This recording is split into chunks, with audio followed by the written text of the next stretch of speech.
अगर हमें कोई पागल बना रहा है तो धन की इच्छा पागल बना रही है। इसलिए अगले शब्द में कह रहे, धन दौलत कछु काम न आवे, कमल नयन गुण चित बिनु दीने, मन पछतई है भजन बिनु कीने। सबके दिमाग में एक रुपया ही छाया हुआ है। बड़ा विचित्र खेल है। खर्चा करने में छाती पीड़ा पैदा करते, संग्रह करने में सुख। संग्रह करते करते मर गए। गांव में धन एकत्रित करके दीवाल में गाड़ दिए, मोटी मोटी मिट्टी की दीवालें होती थी, और मर गए। जब दीवाल खुदी तब पूरा जीवन कंजूसी करके समेट कर, या बैंक बैलेंस में जमा करते करते गणना में सुख का अनुभव रहा, इतना इतना और जमा, इतना और जमा, मर गए। किसके काम आएगा?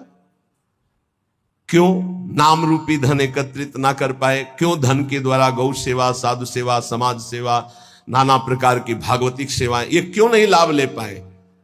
ये धन का बहुत बड़ा प्रभाव है, माया का बहुत बड़ा अंग है, जो हर एक के दिमाग में अपना असर किए हुए है। हम जो भी प्रोग्राम करें उसका परिणाम धन हमारा होना चाहिए। चाहे वो कथा हो, चाहे वो यज्ञ हो, चाहे वो पूजा हो, जो भी हो।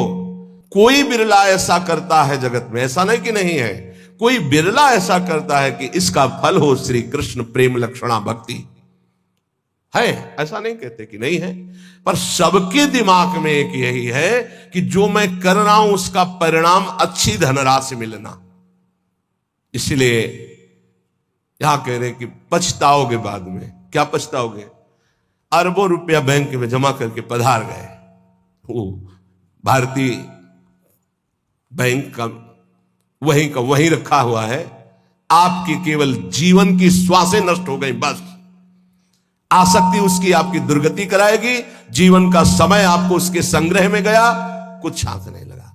कितना भोगोगे? कितना भोगोगे? क्या खाओगे? कितना खाओगे? जब शरीर ही नहीं रहेगा तो ये सब खाना पीना किस कार्य में आया, यदि सच्चिदानंद से चित्त नहीं जोड़ा। इसलिए पछताओगे यदि धन की प्रधानता जीवन में रही। और आप सच्ची मानिएगा, आप जितने लोग बैठे हो, विचार करके अभी देख लो, वृंदावन की भूमि में बैठे हो। हम नहीं कहते कि सबके दिमाग में होगा, लेकिन आप देख लो, प्रधानता हर क्रिया के परिणाम में धन प्राप्ति की लालसा। हर क्रिया, साधु संग कर रहे हैं तो ऐसी कुछ आशीष हो जाए कि धन प्राप्ति हो जाए। हम ठाकुर सेवा, ठाकुर दर्शन, उपासना, सबका परिणाम एक धन की तरफ रहता है। सबका परिणाम। कोई बिरला ऐसा होता है जिसके दिमाग में धर्म होता है कि मैं जो भी करूंगा धर्म पालन के लिए करूंगा, मेरे जीवन का उद्देश्य है समस्त जगत को सुख प्राप्त हो, भगवान प्रसन्न हो जाए, बस। ये कोई बिरला करता होगा, बिरला। वो भक्ति का आडंबर करके, वो वैराग्य का नाटक करके, उपदेश का, व्यापार का, संसार का, चाहे वो परमार्थ हो या व्यवहार हो, दोनों में प्रधानता हमारी रहती है धन की। ये भगवान की प्राप्ति में बहुत बड़ी बाधक बनती है। कंचन देखत को यहां जगत संगाती, तात मात अपने सुख भीने, ललित किशोरी द्वंद मिटे ना, आनंद कंद बिना हरि चीन्हे, मन पछितई है भजन बिन कीने। अब दूसरी बात कह रहे, देखत ही यह जगत संगाती। सबसे ज्यादा संसार में संगाती माना जाता है विपरीत शरीर को। काम, दूसरा है काम, विपरीत शरीर का संगाती। इसके लिए प्राण देने के लिए तैयार है। और जबकि वासना की निर्वासनिक स्थिति भगवान से होगी, किसी शरीर भोग से नहीं होगी। उससे तो जैसे अग्नि में और घी डालते जाओ तो बढ़ती चली जाती है, ऐसे ही वासना की शांति भोग में नहीं, त्यागात शांति अनंतरम। लेकिन ना जानने के कारण पूरे के पूरे जीवन नष्ट हो जाते हैं केवल भोग चिंतन से। बहुत आश्चर्य की बात है, यदि इसे भजन के बल से, भगवत कृपा बल से, गुरु कृपा बल से इसे संभाला ना गया तो मिले भले कुछ ना, पूरे जीवन इसी का संकल्प बनता रहता है, चिंतन होता रहता है। ये ठग हैं जो हमारे जीवन को नष्ट कर देते हैं।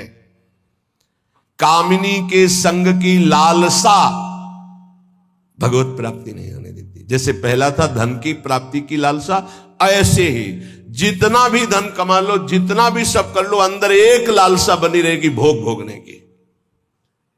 ये अगर भावना शरीर भोग की बनी रही तो ये भी भगवत प्राप्ति नहीं होने देती।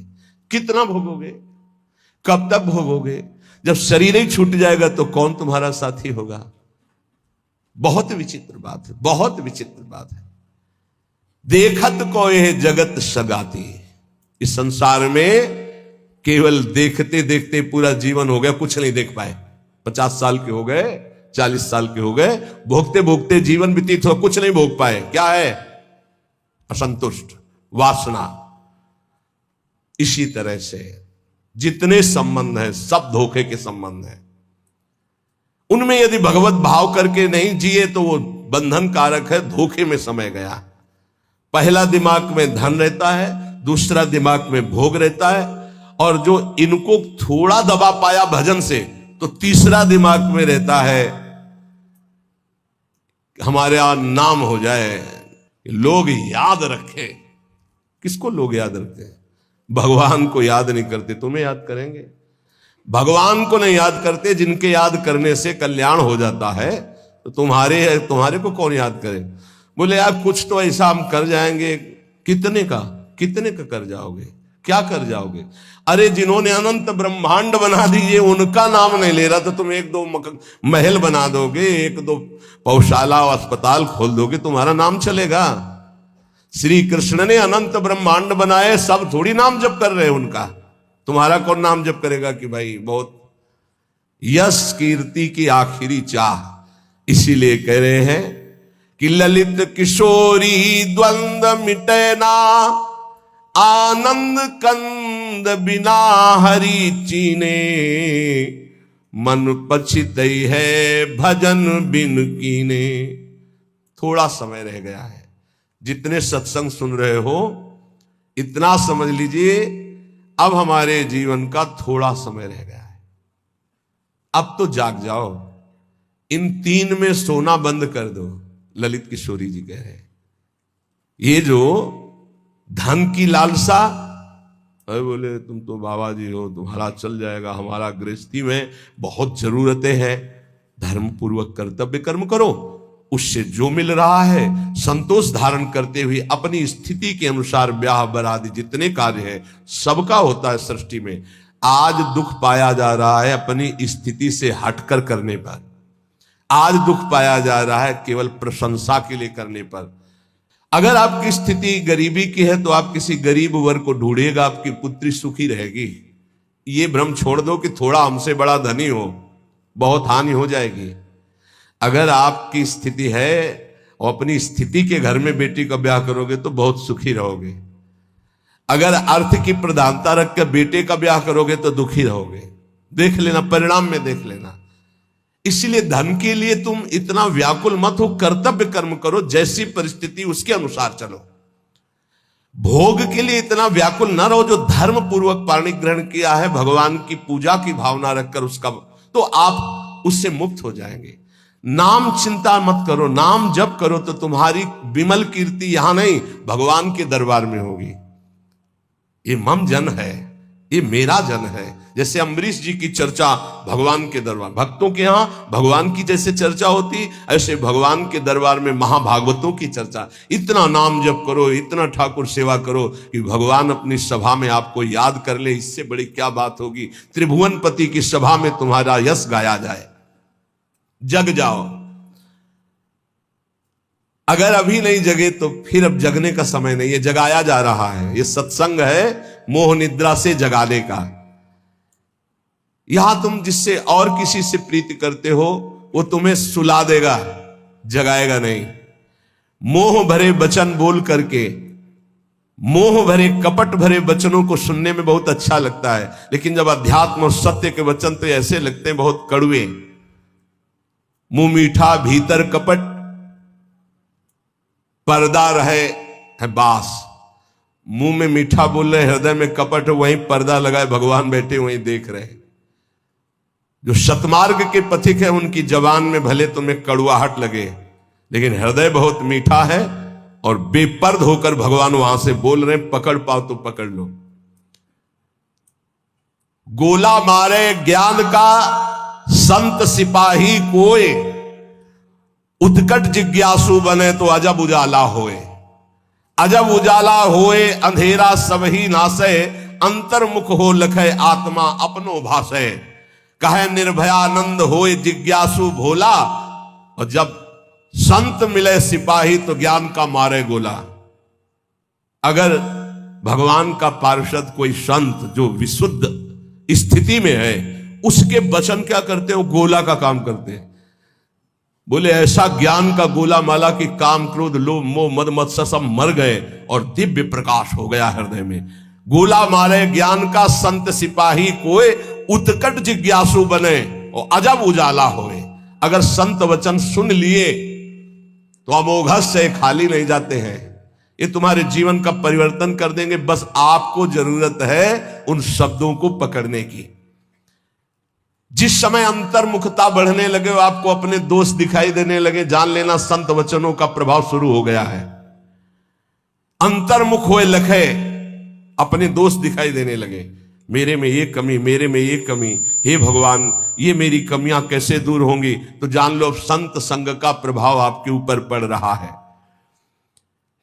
आत्मा अपनो भाषे, अपने आप से अपने स्वरूप का बोध प्रारंभ हो जाता है जब किसी सच्चे संत का संग मिलता है। पाता है निज आत्मा विषयीन सो मन रोक, काम क्रोध के वेग की जो सही जावे झोंक। संत संगी वही है जो काम क्रोध के वेग को सह जाए।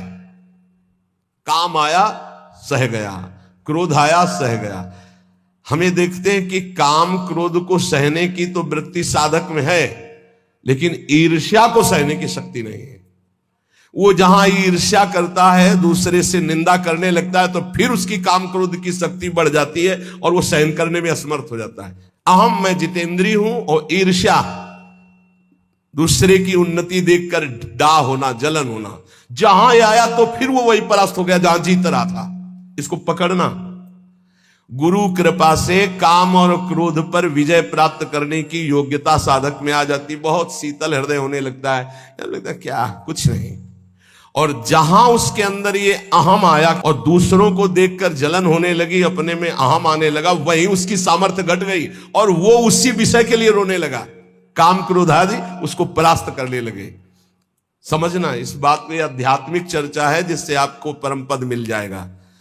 आप अगर गुरु शरणागत है तो काम क्रोध आपके अंदर स्फुरित होंगे, परास्त नहीं कर सकते। चिंगारी की तरह स्फुरित होंगे, ज्वाला की तरह नहीं। पक्का समझ लो, दो बातें हैं यदि तुम काम क्रोध से परास्त हो जाते हो। पहला, आप गुरु आज्ञा का उल्लंघन करके कोई गंदी बात देख रहे हो, कोई गंदी बात कर रहे हो, कोई गंदी बात करने वाले लोगों का संग कर रहे हो। अगर ये नहीं तो फिर तुम काम विजयी होने का अहंकार कर रहे हो। अन्यथा स्फुरणा होती है और शांत हो जाती है। उसी मार्ग से चले हुए अनुभव की ये बात है। हम किसी की दूसरी तर्क वाली बात नहीं मान सकते, छाती की बात मानते हैं। ऐसे स्फुरण होता है और शांत हो जाता है, क्योंकि उसके लिए कोई चारा नहीं है। धीरे धीरे स्फुरण भी बहुत कम होने लगता है। पर जहां देखा गया अपने में अहंकार आया कि मैं जितेंद्री, और जहां दूसरे की उन्नति से डाह, तो फिर वही उसको परास्त कर देते। चिंगारी को ज्वाला बनने में देर नहीं लगती। वो चिंगारी तब शांत होती है जब भगवत साक्षात्कार हो जाता है, सूक्ष्म रूप से विकार रहते हैं। पता है निज आत्मा विषयीन सो मन रोक। जब संत वचन रूपी प्रकाश आपके हृदय में हुआ, तो ये जब पता हो गया कि तुम देह नहीं हो, भले अनुभव नहीं हुआ, तो अपने मन को विषय में जाने से रोको। बोले काम क्रोध के वेग की जो सही जावे झोंक। इनका झोंका आता है हवा का, जैसे झोंका, हवा का झोंका आवे, तूफान आवे, किसी पहाड़ का आश्रय ले लो, बच गया। छोटे मोटे पेड़ आदि का आश्रय मत लेना, नहीं टूट के गिर जाएंगे आपके ऊपर, वही मार देंगे। क्या करना है? पहाड़ का आश्रय। पहाड़ कौन है? भगवान के प्रेमी महाभागवत जनों के वचन, या भगवान नाम, या भगवत लीला गुण कीर्तन। जहां कामादि दोषावे मंजीरा उठाओ, राधा राधा राधा एक मत सुनो मन की। देखो सारी लाभ की तो बात जाने दो। अष्ट सिद्धि नौ निधि हमारी मुट्ठी में हरदम रहती, नहीं जवाहर सोना चांदी त्रिभुवन की संपत्ति चाहती। भावे ना दुनिया की बातें दिलवर की चर्चा सहती, ललित किशोरी पार लगावे माया की ये सरिता बहती। राधा राधा राधा, सब सिद्धियां सब लाभ आपको प्राप्त है। जो नाम जापक अपने कर्तव्य को भगवान में समर्पित करता है, वो कैसा सिद्ध महापुरुष हो जाता है। जगत गुरु भगवान श्री कृष्णचंद्र जी गीता जी में महापुरुष की स्थिति का वर्णन करते हैं। त्यक्त्वा कर्म फला संगम, बहुत दिनों के बाद है।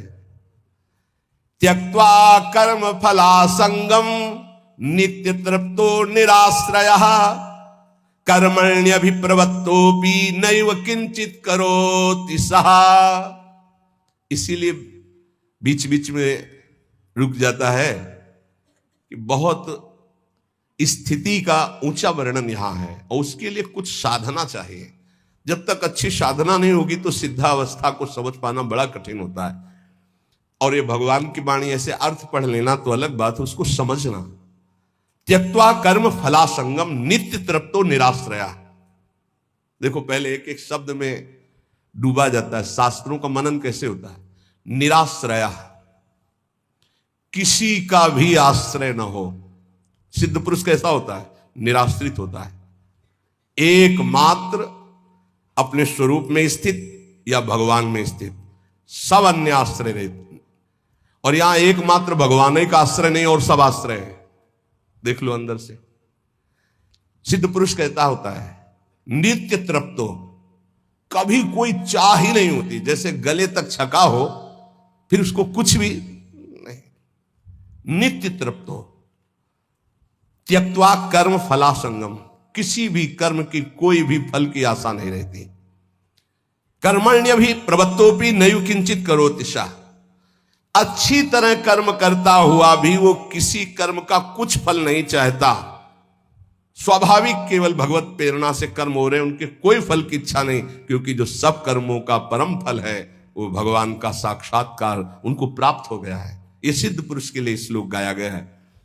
जो कर्म और कर्म फल की आसक्ति का त्याग करके सब आश्रयों से रहित सदा तृप्त रहता है, फिर भी वो अच्छी तरह शास्त्र आज्ञा के अनुसार कर्म करता है, पर किसी भी कर्म फल की कोई आकांक्षा नहीं है, वो सिद्ध हुआ पुरुष कहा जाता है। श्री भगवान कह रहे हैं। लेकिन यहां उल्टा है। अगर हम कोई भी कर्म करेंगे तो पहले हमारा जो सोच होगी वो उसके फल पे होगी। ये सोच नहीं होगी कि हमारा धर्म है इसका पालन करना। कोई भी कर्म बिना फल की आकांक्षा के आप शुरू ही नहीं कर सकते। सोचना जरा। कोई भी कर्म करेंगे तो इसका फल क्या होगा, ये हम साधक के लिए कह रहे हैं। जो विषयी है वो नहीं सोचते, जो सिद्ध है वो नहीं सोचते। दोनों बात समझना। जो विषयी है वो नहीं सोचते कि इसका परिणाम क्या होगा, जेल मिलेगी कि दुर्गति होगी कि नरक जाएंगे कि शरीर नष्ट हो जाएगा, ये कुछ नहीं सोचते। जो सिद्ध है वो पूर्ण तृप्त है, इसलिए केवल शास्त्र सम्मत कर्म करते हैं। वो फल की आकांक्षा या फल की सोच ही नहीं रखते। जो बीच में है, ना पूरे विषयी है ना पूरे साधक है, वो पहले फल सोचते हैं। परिक्रमा का क्या फल होगा, सत्संग का क्या फल होगा, यह करेंगे तो इसका फल क्या होगा। फल पर दृष्टि रखने वाला अध्यात्म को धारण नहीं कर पाता है। भगवान कह रहे कर्मण्येवाधिकारस्ते, तुम कर्म से केवल अपना अधिकार रखो, फल के ऊपर नहीं। फल में सुख दुखे समय कृत्वा लाभा लाभो जया जयो, जय या पराजय, लाभ या हानि, सुख या दुख, इसमें समान भाव रखो। यह अध्यात्म, और यह तो सिद्ध पुरुष का लक्षण है। अब यहां ध्यान देना है, मैं कर्म करता हूं, ये कर्म मेरे लिए है और इसका अमुक फल मिलेगा, ऐसी जन साधारण साधक की स्थिति रहती है। ये उसके बंधन का कारक है, चाहे जितना बड़ा कर्म कर ले। ध्यान से सुनना, ये गीता जी है।